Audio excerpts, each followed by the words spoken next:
Hello everyone, welcome to exam forum के आज के इस वीडियो में हम रेलवे एनटीपीसी सीबीटी 2 परीक्षा के लिए स्पेशल करंट अफेयर की सीरीज से वीडियो नंबर 3 डिस्कस करेंगे। इस सीरीज में हम अक्टूबर 2020 से लेकर मार्च 2022 तक यानी कि पिछले 1.5 साल के जो मोस्ट इंपॉर्टेंट करंट अफेयर्स के क्वेश्चन हैं उन सभी क्वेश्चंस को यहाँ पर हम डिटेल में कवर कर रहे हैं। तो चलिए शुरू करते हैं अब आज का वीडियो। आज का पहला क्वेश्चन है, Indo American chamber of commerce के द्वारा लाइफ टाइम अचीवमेंट अवार्ड 2020 से किसे सम्मानित किया गया है। तो इस क्वेश्चन का राइट आंसर है बी, भारत के उद्योगपति रतन टाटा जी को वर्ष 2020 का लाइफ टाइम अचीवमेंट अवार्ड दिया गया है Indo American chamber of commerce के द्वारा।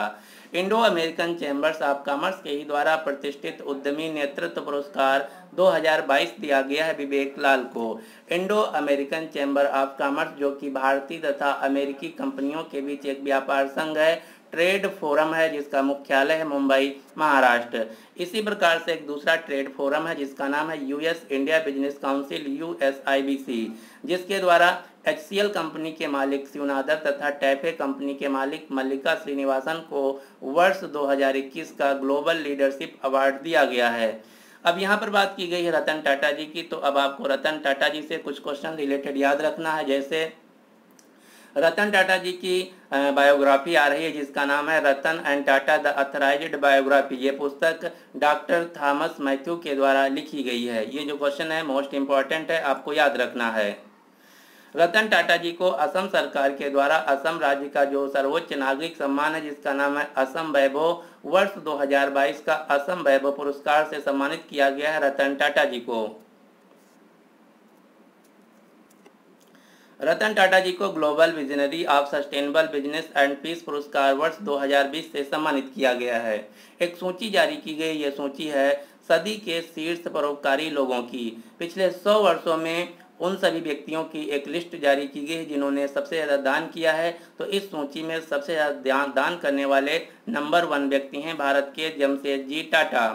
अगला क्वेश्चन भी टाटा से ही रिलेटेड है। टाटा स्टील शतरंज टूर्नामेंट 2022 को किसने जीत लिया। तो इस क्वेश्चन का राइट आंसर है सी, मैग्नस कार्लसन ने।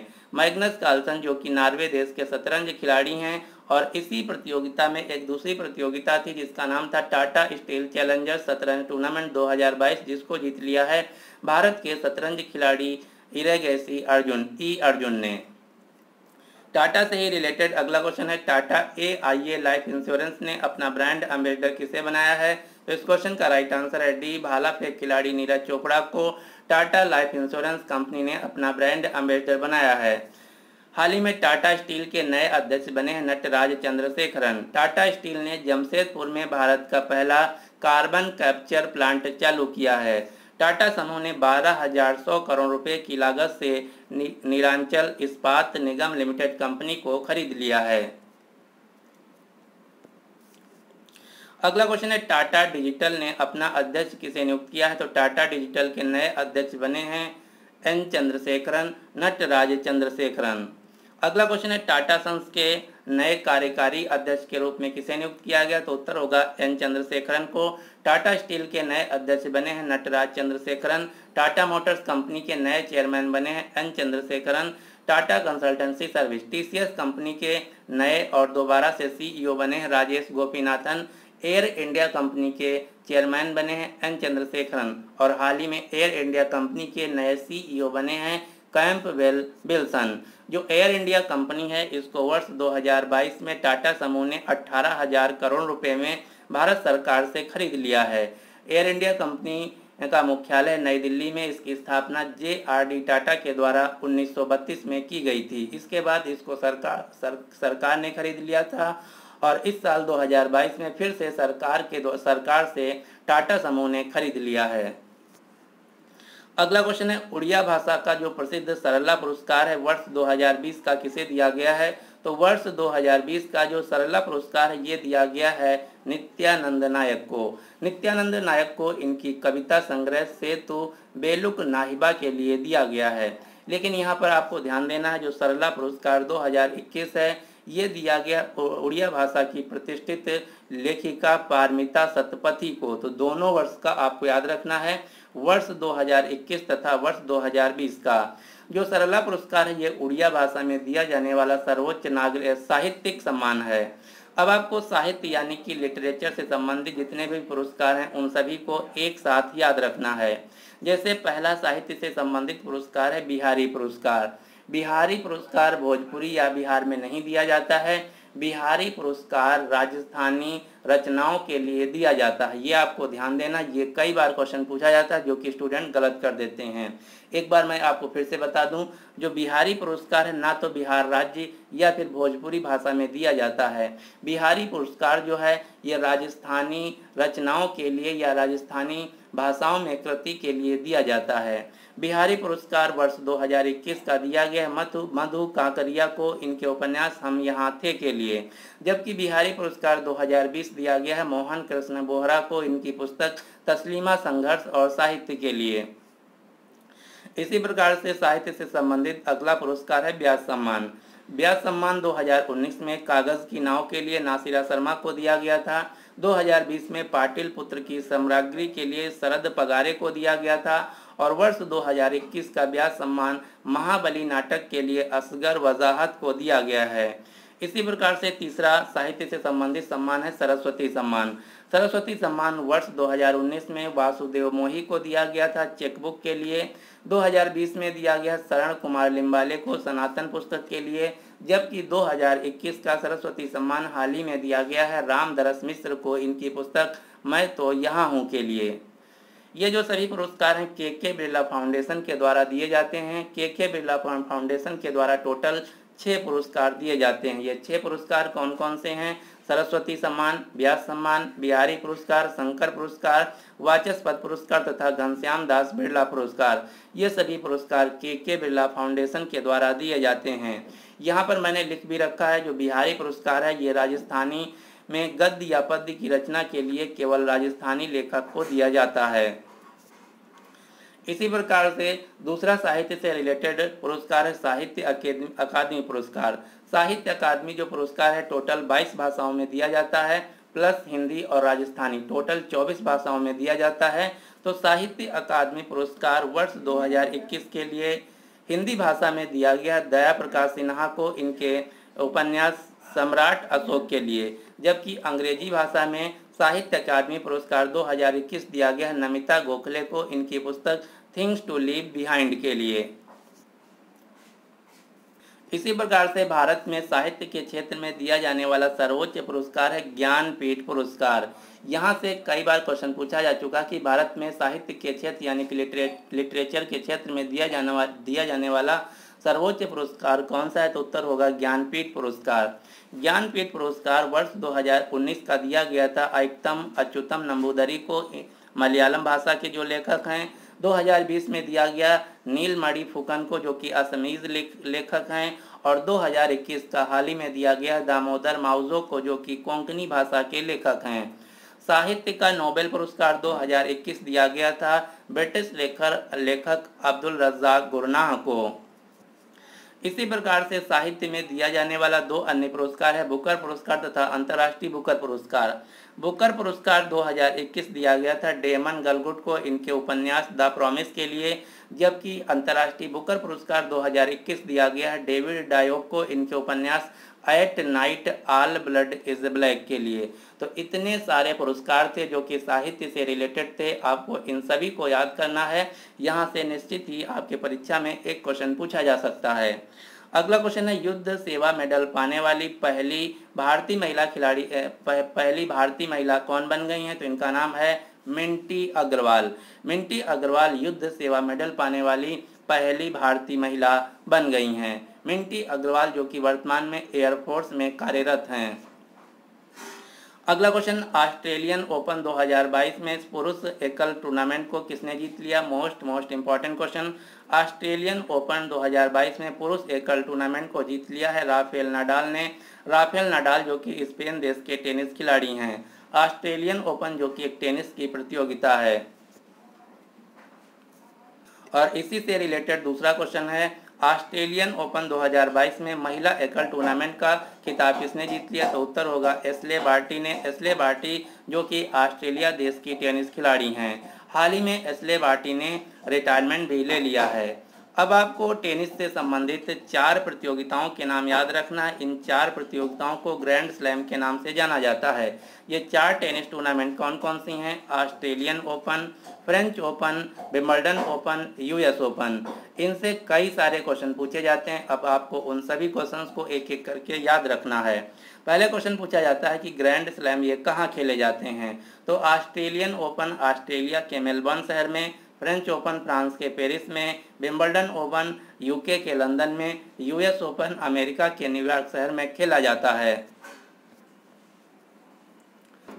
इसी प्रकार यहाँ से दूसरा क्वेश्चन पूछा जाता है कि ये ग्रैंड स्लैम कब खेले जाते हैं? तो ऑस्ट्रेलियन ओपन जैन से फेब के बीच, फ्रेंच ओपन मई से जून के बीच, विंबलडन ओपन जून से जुलाई के मध्य, यूएस ओपन सबसे लास्ट में अगस्त से सितंबर मध्य खेला जाता है। और यहाँ से तीसरा क्वेश्चन पूछा जाता है ये ग्रैंड स्लैम किस प्रकार के मैदान पर खेले जाते हैं? तो ऑस्ट्रेलियन ओपन तथा यूएस ओपन दोनों हार्ड कोर्ट पर, फ्रेंच ओपन क्ले कोर्ट पर, जबकि विंबलडन ओपन ग्रास कोर्ट पर खेला जाता है।